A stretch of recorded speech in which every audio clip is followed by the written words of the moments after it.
Live with our man James Ham, who had to leave the party last night because he's a hard worker. He had to go to work. He had to watch some Jalen Slauson minutes.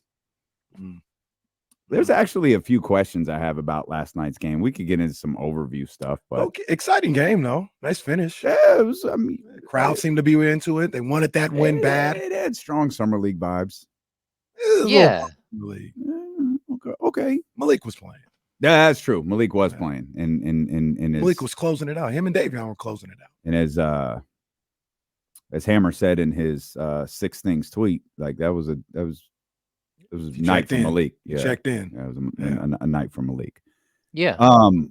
We can get to all that stuff, James. I do want to start with like a couple of questions.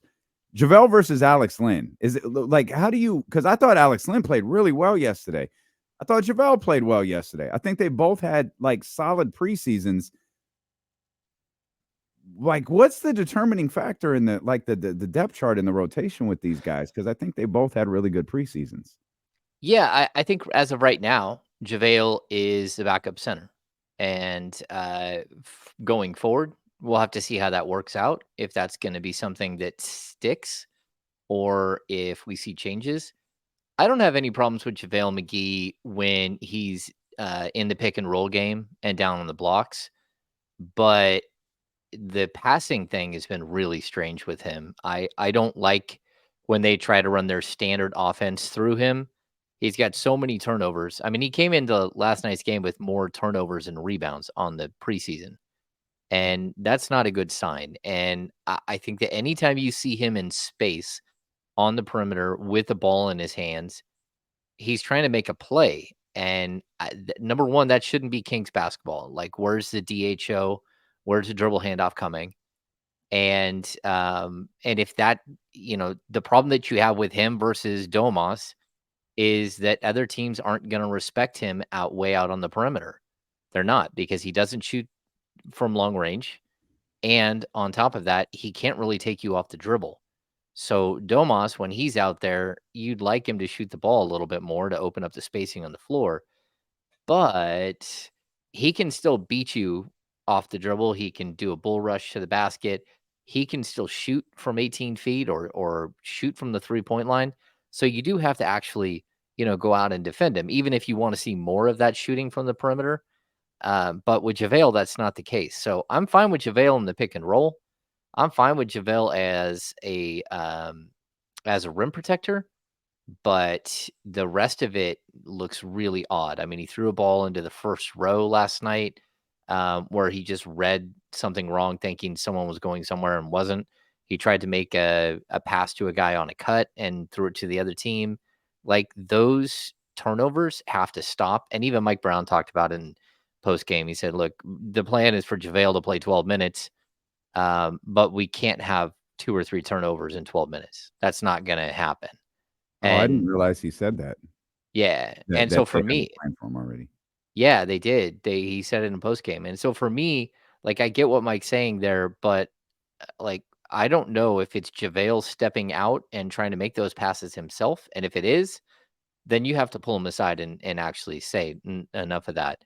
If it's not, if it's part of the offense and it's part of the plan, then like, there needs to be some reassessment, because this is a 35-year-old guy. I mean, we're not teaching an old dog new tricks here. It's not time for JaVale McGee to learn how to be Magic Johnson at the 3-point line. At least in my opinion, I'm watching it and thinking, why do they keep doing this? And then Alex Len, look, I think Alex has played really, really good. He plays hard.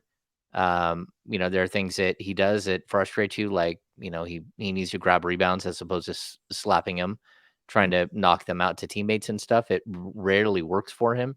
And then, you see the difference between him and JaVale right away. Malik Monk tried to throw an alley-oop to Alex Len, and that was a hot mess. It was just a disaster. Like, and you can't do that, which is probably that's the reason why you have JaVale McGee, because JaVale can be the true like rim runner and pick and roll specialist with Malik Monk that you kind of need. And in that second quarter, I mean, it was on display at its fullest with the chemistry between Malik and JaVale. They had 3 or 4 times right down the court where it looked beautiful what they were doing. I felt JaVale played a little bit more within himself last night. Just looking at it, you look at the numbers, he still had 3 turnovers. You don't want that. But it felt like for the most part he did. But yeah, I agree with you. I agree with Mike Brown. Like the passing stuff. I know that's kind of part of the offense, but I don't know.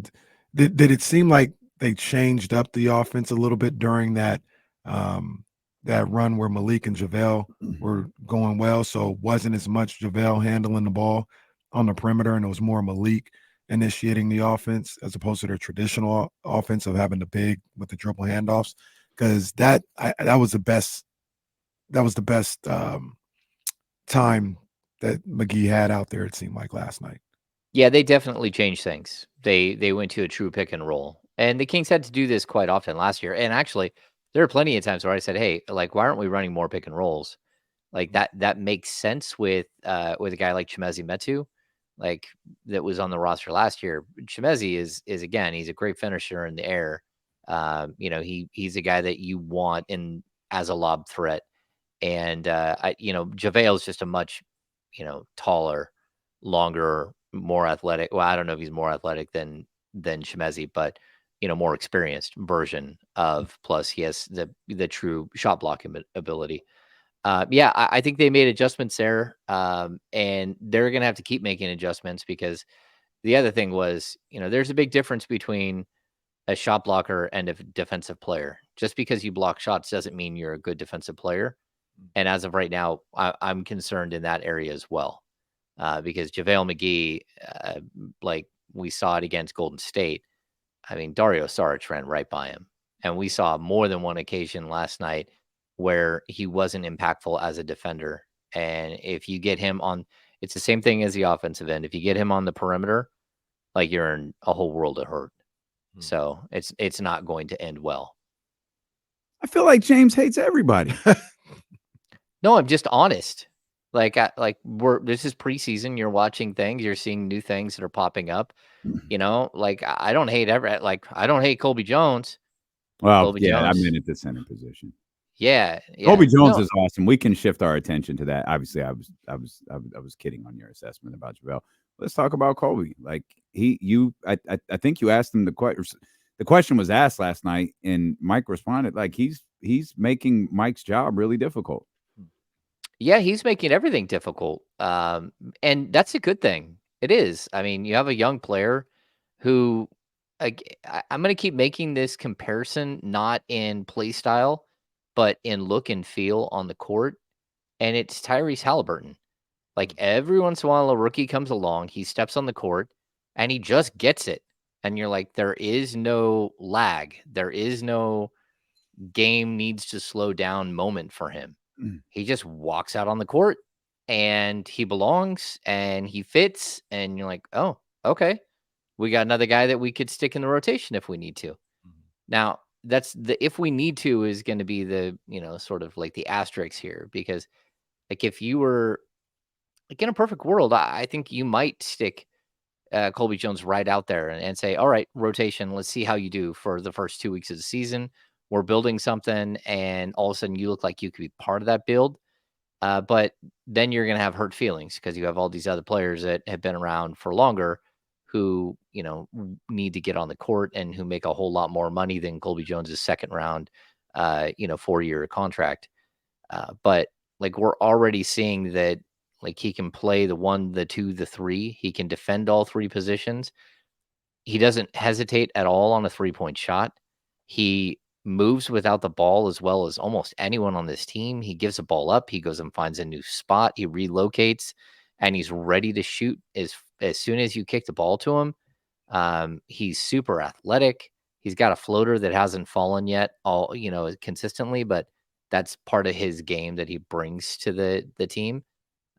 Like there's nothing that you can pull out right now and say, hey, like he's struggling at this or that. He just looks like a really solid player that can do just about everything on the court. Jack of all trades type player. And I'll keep making this comparison. He reminds me a little bit of Bruce Brown and sort of that type of player where he can play multiple positions and he comes in and he's probably a better ball handler, better creator than Bruce Brown, but that, he's a player that you can probably rely on if you had to. And that's not something I thought we would come out of training camp believing, that you have a rookie second round pick on a potential 50+ win team, and you think this guy can fit right in and actually play minutes. So you said something there where you talked about if he did go into the rotation, some people that have been in the league a little longer, make a little more money, would look at that some type of way. I'm trying to figure out who that, you don't have to say names specifically, but I think that he's in that discussion. The only one that he's really battling is Chris Duarte, who's injured, who we don't, hopefully he comes back soon, but we don't know.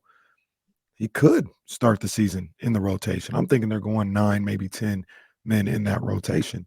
I could see Colby Jones opening night playing some minutes. Yeah, it's always possible. Like, you just don't know where those minutes are going to come from. And, I think we've seen him get an opportunity earlier in games over the last 2 games because Chris Duarte's been out. And that actually has to play a part in what's happening here. But I also like just the writing on the wall and the way Mike Brown has talked. Like, there's a true competition for the starting shooting guard spot, and I don't think it's determined who's the opening night starter yet. And I wouldn't be surprised if it's not someone other than Kevin Huerter. And it's possible that Kevin looks great in practice over the next 5 days and gets finds his defensive identity and is the long-term starter. And it's also possible that he still struggles on defense a little bit, but he comes out and has to start early in the season because Duarte's out of action and starts launching and hitting everything, and you can't take him out of the lineup and you keep winning. So I think Mike Brown's job here is very difficult to try to figure out all the pieces that he has. But I also think it now puts I think by drafting Colby, you may have given Monty McNair sort of the extra piece that he needed in case he needs to trade someone else. You can now see a way in which the Kings could get by for part of the season with Colby Jones as either a third shooting guard or as as even, in a worst case scenario, a second shooting guard, but that'd be a little crazy. I would say he can be your backup to the Malik Monk and whoever else is still there rotation. I feel like this escalated really quickly. Mm. I don't feel like we were talking about Kevin Huerter at all a week and a half ago. Now we're trading him. And we always knew Kevin Huerter, not because of his age, because of his contract. We always knew he was a tradable piece. Mm-hmm. That's not new. We talked about this offseason, James. I know we created scenarios where he could be traded, but man, it just feels like this escalated really, really quickly. Yeah, and I don't know that it has. I think it's that the conversation is shifting on the outside. Like, on the inside, I don't think that it's like that they're making moves right now, that they're Sure. already calling people and saying, "Hey, we have a surplus at this position and we might be looking to make a move." I don't think that's where we're at, but I do think that a door has opened here where there is a world where Kevin Huerter isn't a starting shooting guard, whether it's like game 1 or it's game 10.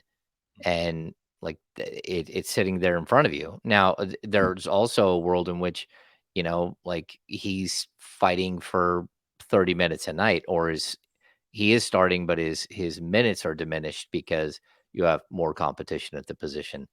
But See, that I could see. yeah. Yeah. No, I mean, it's a good problem to have. What you don't want to do is get in a situation where you're devaluing someone greatly. And, that's a big deal. You don't want one of your players that makes good money to all of a sudden be worth way less than he is today because you have other pieces and he's riding the pine. And that's, you have to be cognizant of all these things as you're building your roster. And like, I have people like asking if he's tradable. Like, yeah, Kevin Huerter is tradable.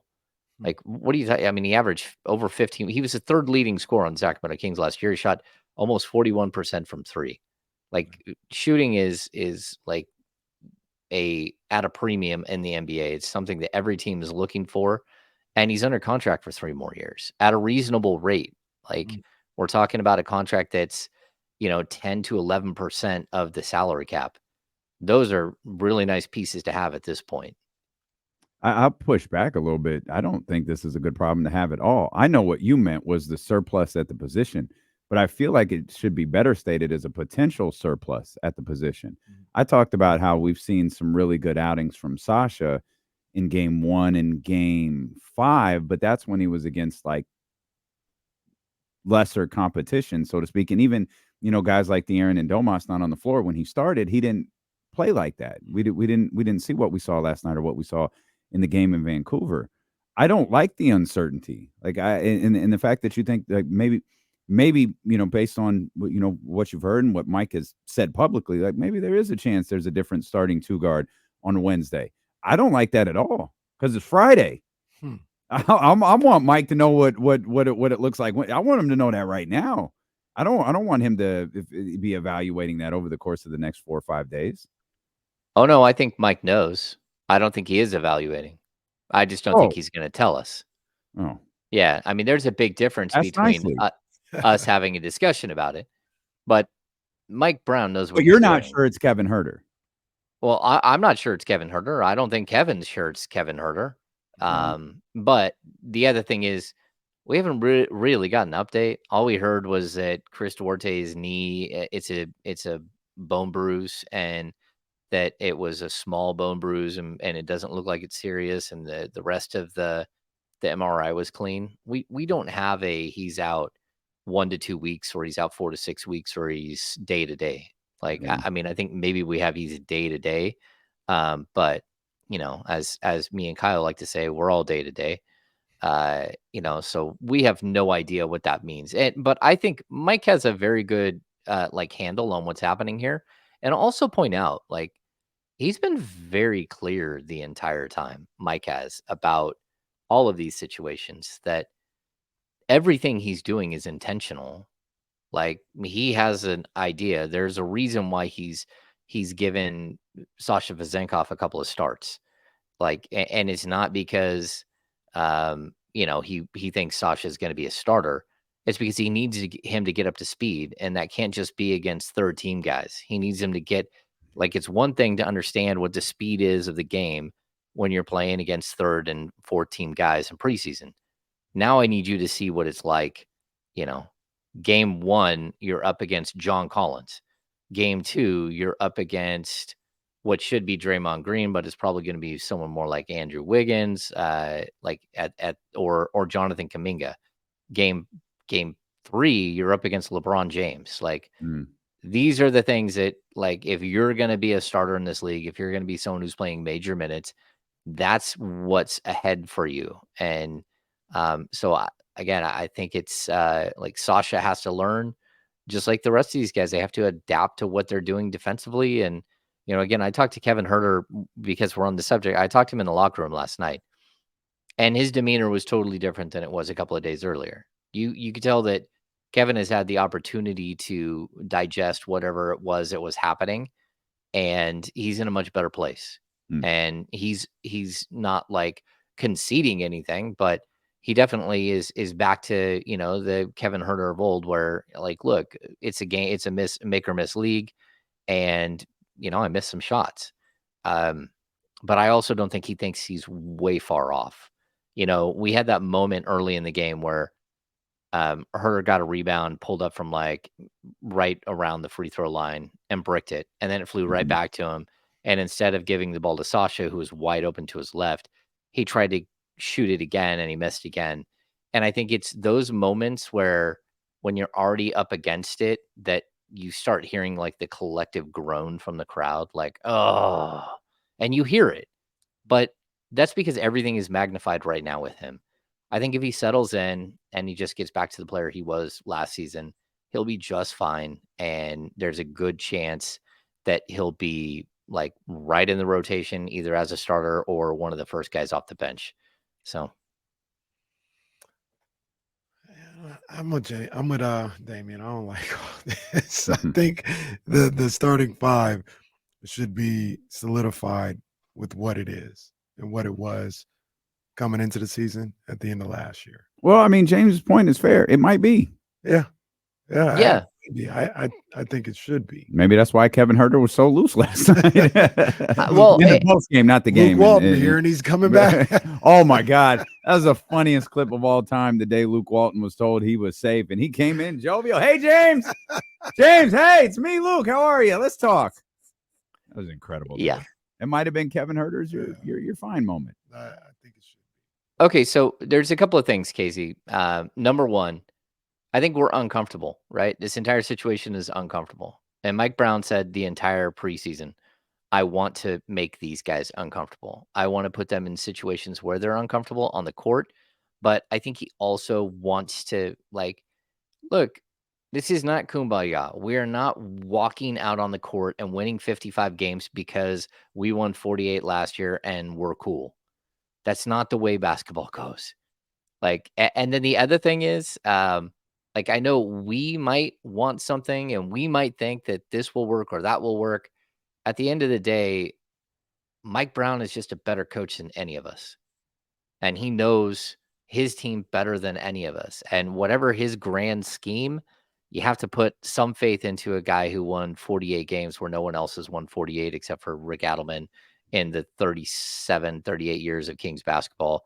But also a guy who came in with a 616 win percentage or whatever it was before last season. Like, this is a really good coach. And he showed us all last year that he has a plan, and his plan worked really, really well. And he's got to have a new plan for this year. And I think that's what we're seeing. We're seeing that there's a different plan. The plan hasn't deviated from being really, really good and perhaps even great. But for right now, he needs to build this team the right way. And I will owe it. Like, people should remember that Jason Williams got traded for Mike Bibby, and that, Corliss Williamson was a really solid player for the Sacramento Kings. They traded him for Doug Christie, and that eventually, you traded Chris Webber. Like, this is about building something that's lasting, and there's going to be tweaks along the way that sometimes don't feel good, but you got to look at the overall picture and why they're doing something. And if Mike Brown thinks that Chris Duarte isn't as much a drop off on the offensive end, isn't a huge drop off, and that he can provide way more on the defensive end than Kevin Huerter can, then I understand it. Like, the guy's got to show it, and he's got to stay healthy.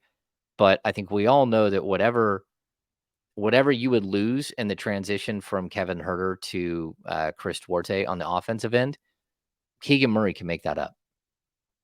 He can. He averaged 12 points a game last year, and we want him to have more shots. There's your more shots in the starting lineup. And so I don't think that the offense will take a substantial dip. It's just whether it's the right move, and if, he's a better player, if you've watched him play, or a better fit. That those are sometimes what it comes down to. Is he a better fit? And that's what Mike Brown's job is to do here. Well, and I'll say I agree with everything you say. Mike Brown has earned the trust of all of us with what he did last year, and he knows that team way better than anybody. Also, saying the same breath, if there is a change, it better work. Yeah, because this team did win 48 games last year, and they were a good team last year with the way they were going about things. So we can all look at it and say, yeah, it was good, but they know if they want to reach another level, they need this. And we can agree on that. But whatever change you make, once again, it better work. Yeah. Yes. So he can do whatever. He can put Slamson out there as long as they win in 48 to 50 games again. I don't really care. He's got hops. He does have hops. He's trampoline. athletic. Slamson always doing something. He's athletic. Yeah, I get what you're saying. It better work. But again, like, we joke around about, like, my win-loss record coming into the last season. I don't really have a win-loss record. There's not like a basketball reference page with my name on it that shows my win-loss record. It's on Mike. And I think the one thing that he knows, and that I know, and that you guys know, and that everyone out there knows, they were the 24th rated defense in the NBA. They cannot take the leap. They can take another leap to really, really, really good team without taking a leap to contender. And that's what I think he's trying to skip that step. Like, how do we go from being like last season, we were very good. We have an opportunity to be like very, very good, maybe even great, but do we have an opportunity to be contender? And that's what they keep pushing, this idea that the why not us thing, like we could go win this thing. But in order to do that, you got to find a way to go from 24 to like 12 or 24 to like 14 in defensive rating. And if you can do that while maintaining a top 3 or 4 offense, then we start talking about this team in a different light. We start, understanding his push for a championship as opposed to a push to like prove last year wasn't a fluke. So it's complicated.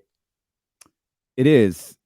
And I'm going to ask you a question that may or may not simplify it, but I'm going to do it when we return. D'Lo and Casey, brought to you by Sky River Casino. Get in on the action with 2,100 of the newest slot machines and over 80 table games. Sky's the limit at Sky River Casino. It's the perfect place to catch all of the NFL action. You can head into 32 Brew Street. And with the basketball season here, they've got 70 TV screens. You won't miss a single second of anything at 32 Brew Street inside Sky River Casino. Sign up to be a member today. They'll give you $20 in free play as well. That's all courtesy of Sky River Casino. We're back with more James Ham here on Sacramento Sports Leader, ESPN 1320. Main man, Hammer. 1-1. Hammer. What's going on? You got baseball on in front of you? No. James. I meant James. Oh. No. Is there another game on? There are 2 games on? No. Oh. I'm watching. No, I don't have it on right now. I don't try to tax the streaming service here. Oh, there you go. The interweb. My computer is being funny as hell, man. So wait, were you actually like, was the reason why the Aaron topic came up because I said it to you? Yeah. The Chatty House heard? Yeah. No, not because of the Chatty House heard, just because I was like, wait, did Aaron get in a fight with Nate Diaz? And yeah, that was the whole first 30 minutes of the show. We didn't even go to commercial. You should have brought Aaron in. I was trying to get him on. But his ass acted like he ain't worked in radio his entire life and he wouldn't join us. He definitely has a radio voice. I think we Yeah. Well, it still would have been funny. And he's not here, so we couldn't like flag him down and bring him in the studio. Yeah. They had like an area roped off for the group. Mm-hmm. And then from what I heard, there was an area roped off for our after party with clients and everyone else, right? And some of our employees. And then Nate and his crew showed up and was like going into that area, and Aaron was like, no, this is our area. That's not what I heard. I already Like- said, hey, bitch, where do you think you're going? You know who I am? You know who I am. That's what I heard. Do you know who I am? Figure 4 leg lock coming. We've had 2 eyewitness accounts that Aaron, in fact, didn't know who he was. So who Aaron was or who Nate Diaz was? Aaron didn't know who Nate Diaz was. Well, it's very possible at that hour that Aaron didn't know who he was. I don't know. I don't That's know. possible too. I got this Lakers Suns game on in front of me right now. Mm-hmm. There is so much flopping going on between both of them. This is atrocious. Josh Okogie is lost his damn mind. Austin Reeves has lost his damn mind. This is ridiculous. Every time I turn around, somebody's flailing all over the place. Well, I forgot to turn on the TV. The TV behind Kenny today. That's my bad. I didn't even realize that wasn't on. Been in a dark space all day. That's how distracted I was by the Nate Diaz stuff. It'll come around. Oh, there you go. That's amazing. It's so weird. I hope Aaron's not upset about the bit. Oh, he's not upset. He knows we've been doing it. He's gotten calls and texts all day. He knows we've been doing it. We labeled this man the tribal chief after what he did. He's a hero. Every time you see him now, you got to put one finger in the air like this, James. You walk by, Yep, you walk by him The and man's a hero. my tribal chief. Yes, my tribal chief. Morale in the company has gone up 140% after seeing him as our leader. That's accurate. Oh my gosh. That's accurate. Uh, Yes, my tribal chief. well, I think it's better that it was Nate Diaz and Kimberly, because I think Kimberly, if he tried to shoo Kimberly away, there would have been some fisticuffs. He knows better than that. Oh, there would have been. There was some tension. There There would was have been some some tension in the problems. room. Yeah, there would have been some problems if it was Kim. I think given the option, if Nate and Kimberly were in the wrong space, he would have gone to Nate. Yeah. You might have. You're going to have to leave, sir. Nate's got the belt above his head. He still goes, bro, you got to move. Yeah. Kimberly, I am messing with her. Don't worry about that. Mm-hmm. Don't worry about that. You out of here. Oh, we're back, James. Hey, can I say two things non-Kings related for you may not. Okay. Maybe next time. No. I want to give a shout out real quick to Sac State Hornets. Big time game this Saturday night at Hornet Stadium against number 2 Montana State. Sac State is number 3. Yep. It's going to be on ESPN2. Get out to Hornet Stadiums, indeed. but if you cannot, we have it here on ESPN 1320. You can listen to it. Listen to ESPN 1320's Jason Ross. That's right. Call the game. Yeah. But it's a big time game. Get hyped up for that. And then tried to book him today, but he was busy talking to Nate Diaz, so we couldn't. You know how that get goes. him on. And then I also want to give a shout out to Connor, my man Roro, and all my people over the Republic. Playoff game this Saturday at Hard Health Park, going up against New Mexico United. Smash them boys. Don't do that. Don't do that. We've been over this. Let's go. It's playoff time. It's a big weekend in Sacramento. All right. I mean, everything you said is accurate. You just don't have to throw that tagline. Well, they know what time it is. What time is it? That time. You know what? I don't know what time it is. I think I know, but I'm not sure. We're back here with James Ham of the Insiders, brought to you by Jiffy Lube. Hammer, we're talking Kevin Huerter, and we can leave this subject, but I feel like I don't know if you alluded to it or just flat out said it earlier. We were talking about the defensive struggles, and you just laid out how this team's got to be better defensively to be contenders. True NBA championship contenders. They've got to be better defensively. With the Huerter situation, is it as simple as you're willing to look past the defensive issues that are, for whatever reason, being extremely highlighted here during this preseason run?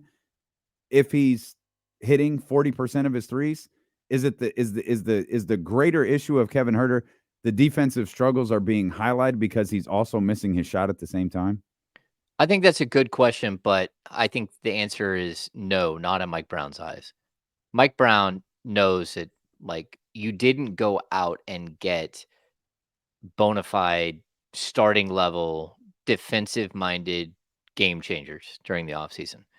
So in order to improve his defense, he has to coach and coach and coach and coach until he either forces his team to learn defensive principles, get better with physicality, get better with playing defense without fouling, or he's gotta go ask for help. Like, I think that's where he's at. Like, look, he wants to take a leap with this team. Everyone around this team wants his team to take a leap, but he's also looking at them and saying, if I'm going to take a leap, like, I have to have the pieces to do it. And that's not to say that Kevin can't be one of the pieces, but, like, if there's no way, like, you look at 8 or 9 guys in the rotation, like, where did you get better defensively? The only way to get better defensively right now is for this group to get better, like, is to do something different than they did last year, because it's almost the same 8 guys looking at each other. And that's Mike Brown's looking at them like, okay, again, we know who the starting 5 should be or was before. We know that Malik Monk and Trey Lyles and Davion Mitchell are the next 3. Like, where else are you going to, A, like, steal minutes, and B, have somebody steal minutes that can be so impactful defensively that he changes everything? And That's why I think we're seeing something like the Chris Duarte situation. And like I compared him, like I said, what if he's Doug Christie? And I think people are like, oh, you're crazy. Well, before Doug Christie got to Sacramento, he was a really good defensive player, but he wasn't like an all world Kobe stopper. Like that's not everyone in the league wasn't looking at. I mean, there's a guy named Bruce Bowen that played at that time that everyone thinks of when you think of who was the guy on the perimeter. And it wasn't, Doug with the Kings became that guy. Mm-hmm. And I just think that like when you're looking at players like this, if you can get Duarte to stay healthy and he can keep growing into who he can be as a player, that's the model of player. 6'6", long wingspan, multifaceted game, defensive minded, all of these things. And so like maybe it does work. Maybe it doesn't. I don't know. But Mike Brown is looking at this and going, how do I change this defense with the same 8 guys that are basically going to be in my rotation? And then maybe Sasha Vezenkov, which is like so far behind the 8 ball when it comes to the defensive side of the ball, whether it's the speed of the game or just overall athleticism at this point, he still needs to grow into it. And if you're Mike, you're like, okay, now I've got to fit Sasha Vezenkov into my rotation as well, who again is not a defensive upgrade. So how do I improve defensively with the same pieces? Can I add one thing? Obviously, I want to get to Sasha. It's just funny to me. You mentioned Doug. I don't know why it made me think of this person. Played really well last night. So we're just done talking about Kessler Edwards. Oh, like I thought Kessler. Yeah, he was great last night, but I don't think I've mentioned Kessler Edwards' name today. Yeah, I mean, I think he was one of the stars of the night, and like understated star. What's he end up with? 16 points and 8 rebounds. And the 8 rebounds were huge. Like he went out and chased down rebounds. I asked him in post game if he bulked up so he could play like be more of a 3-4 than just a 3. And he's like, yeah, I did. I bulked up and without trying to lose my speed and my quickness and my ability to defend. But yeah, he bulked up. He worked on his 3-point shot. He had his check-in moment, right? He's ready. But the problem what's is he checking in for? Yeah. Like that, that's the thing. I don't feel like we've barely talked about Kessler Edwards all preseason, and we had discussions all off season that perhaps the Doug Christie type that you're talking about that could be Kessler, and then it was like Duarte jumped him, and then we saw Duarte jumped him, excuse me, and then we saw Herter, we saw Colby play, and I guess Colby jumped him too. Well, and then let me ask this before James gives his answer because I want to hear what he has to say about this. And mind you, I don't think anything should happen to the starting lineup right now by any means. Play the 5 that were the starters last year, and we just and we see what we got there. That's how I feel right now. But I will say this: spending all this time on Kevin Herter, we just never going to talk about HB. HB is given. There are times he gives you nothing, and we talk about Herter. HB don't even give you defense. Like Herter at least spreads the floor in theory because you got to respect him and all this other stuff. They leave HB open, and he don't give you defense, and he don't rebound from time to time. But Herter's the one that's in danger of losing his spot. Yeah, I think that like realistically, that was the first video that we had of Kevin Herter. That was more of my feeling. Like, hey, we can sit here. Yeah. This guy. Look at you. I don't know why you hate Harrison Barnes the way you do. That was spectacular. I love Harrison Barnes. Casey hates Harrison. Yeah. No, I mean, so I think again, when we had Kevin Herter standing in front of us, he's confused by the situation because he's like, well, I'm not the only one who has issues. Why am I the only one who's out of the starting 5? And that is a legitimate question because he's not the only one. But that doesn't mean that Mike Brown hasn't asked the group to do something and that the other players haven't been able to show that. And so I'm not always, again, I'm watching basketball and I'm writing at the same time. I'm not looking every single play for what Mike Brown is looking for from his offensive players and his defensive players. Like I know what his idea is where he wants people getting, basically blowing up the pick and roll, blowing up the DHO, blowing that up that whole entire situation. on the defensive end and being physical and making sure that you hit both players so one of them doesn't slip through. I get like the idea, but I'm not sitting there watching a basketball game searching out that moment everywhere. So it is hard for me to say, hey, well, Harrison Barnes isn't doing it. He did better, like rebounding wise last night than he had in previous games, for sure. I think he had 5 boards, 6 boards. So that's a positive sign.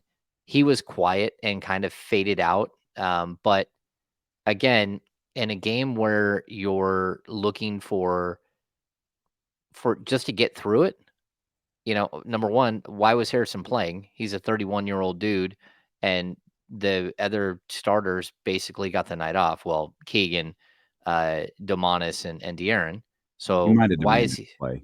Yeah, maybe he No, did say, "Hey, no, I'd prefer to He's play." like, I gotta play.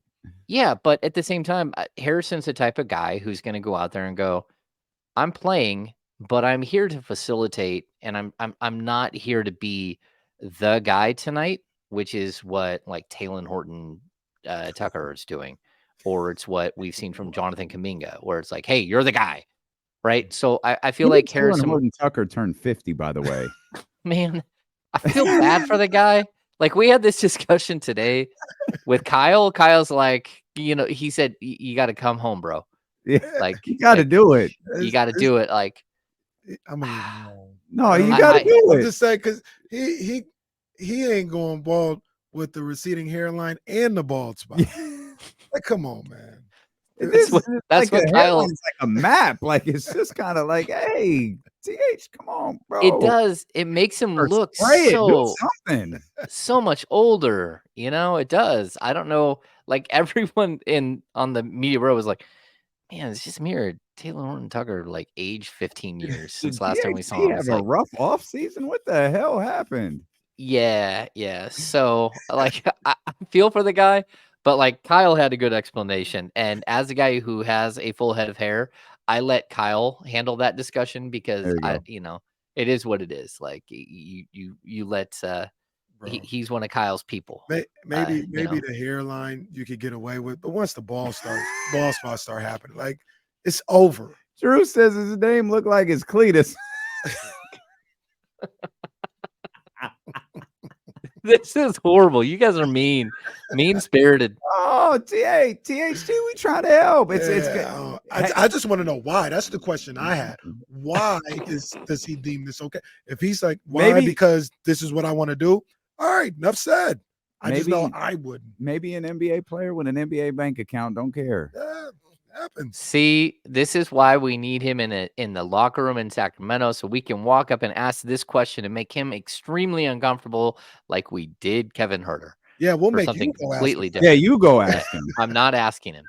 That's like, I'm not asking him. If someone else with the receding hairline that's part of the media, if Jason Anderson, who is gone Mr. Clean, if he wants to go ask him about this, then that's on him. That's fine. But Jesse said Derek White needs to talk to him.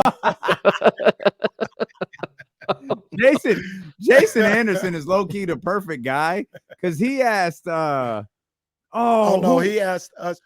He don't care. He asked us. Remember in summer? What did Jake ask us? He asked us, should I ask Keon about his hair?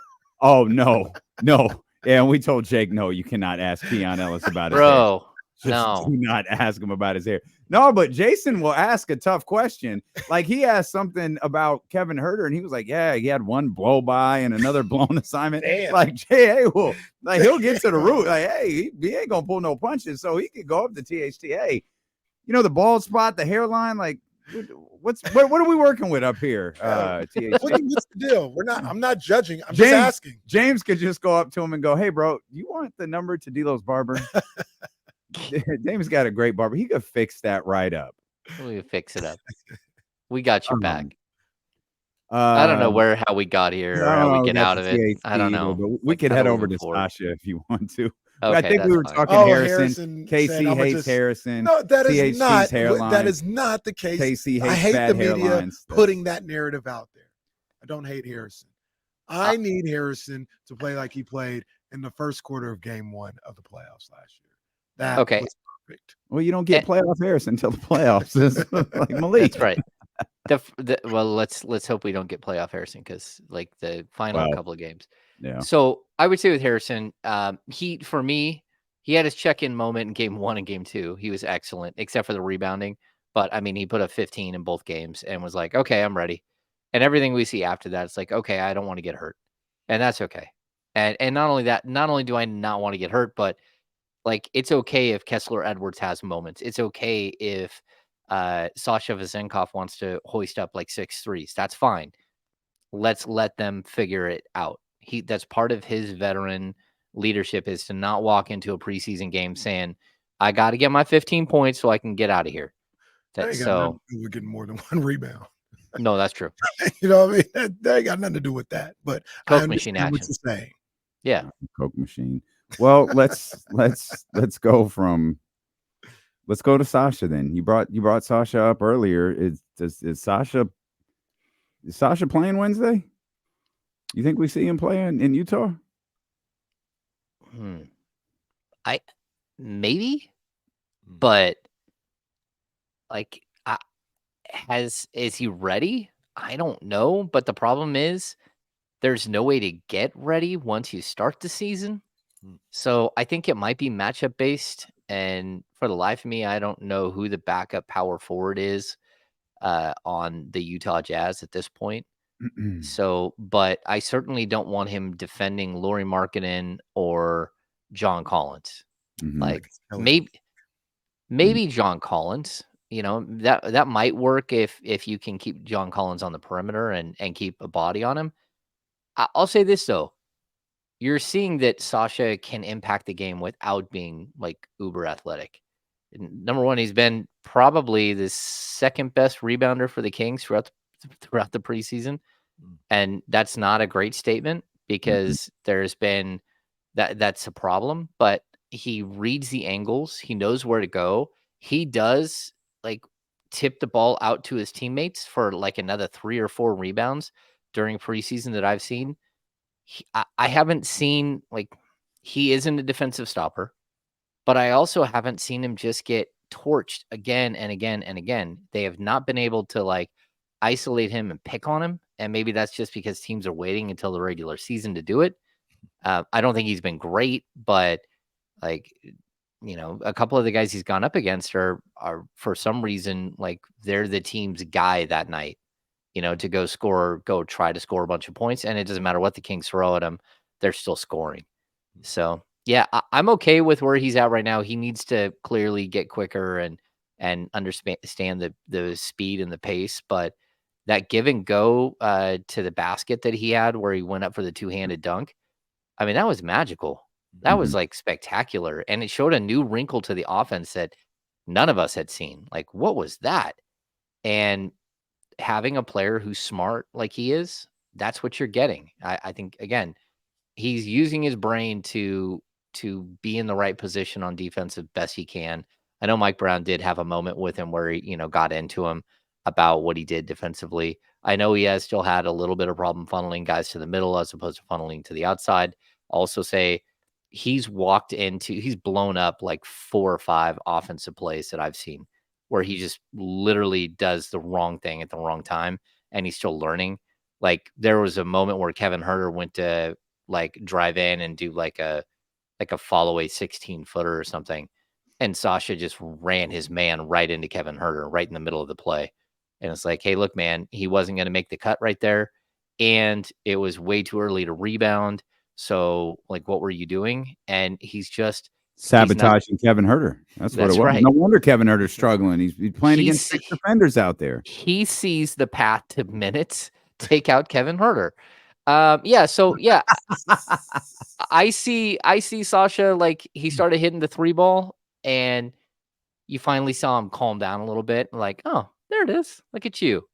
And once he starts hitting the long distance shot, I think you asked this question about Kevin, like, would that change everything? I think it would with Sasha because he needs to feel like he belongs.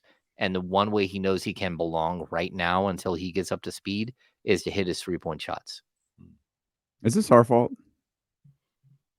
No. like collectively? I think it is. The Sasha stuff. It's our fault. We talked about this dude for 3 months. We're watching EuroLeague film. Well, look at this guy. Oh, what if he does this? Kenny gets excited when his voice gets.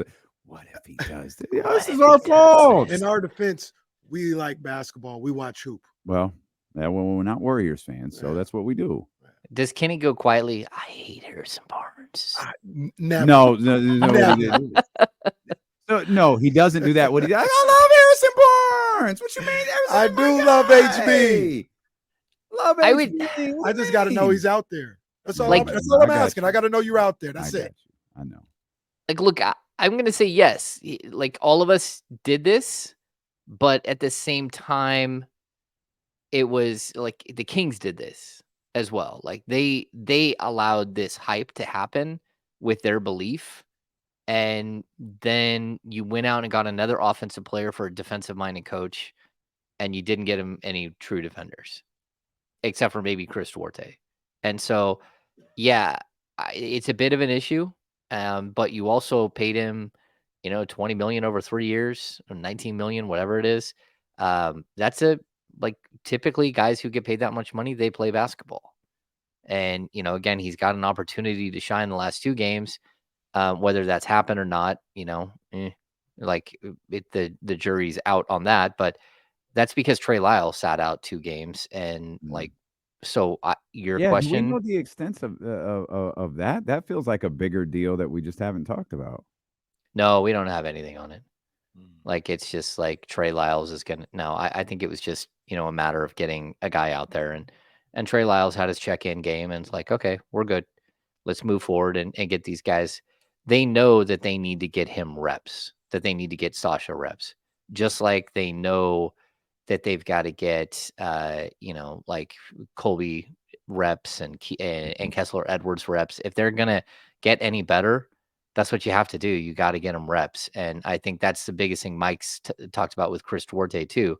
Like, the dude hadn't played in well over 200 days. Like, he needed reps. He needs to be at practice. He needs to be in, he needs to be part of everything. And so when we get to opening night, that's where you're like, okay, did Chris Duarte cost himself a job by not being able to stay healthy? And maybe that's the case, and maybe it's not. Maybe he still wins the job. Maybe it wasn't going to happen anyways, and this has just been a cat and mouse game by Mike Brown. Like, we'll see some of this stuff play out, but I think it's also it's still confusing. I think it's pretty easy. We blame John Hollinger. Yeah, always. John Hollinger writes about Kings injuries. All of a sudden, Trey Lyles gets hurt in warm-ups. This is what he wanted. And Chris Duarte can't play. So John Hollinger was right. It's all falling apart because the Kings can't stay healthy. Thanks a lot. James Ham, courtesy of Jiffy Lube. Make sure you check out The Insiders, which is available on the D-Lo and KC podcast feed. You wouldn't think it would be that hard to put up a podcast feed for The Insiders. Apparently, it's rocket science. But you can check out their show on our show. Of course, if you're watching, hit the thumbs up. We're going to run it back.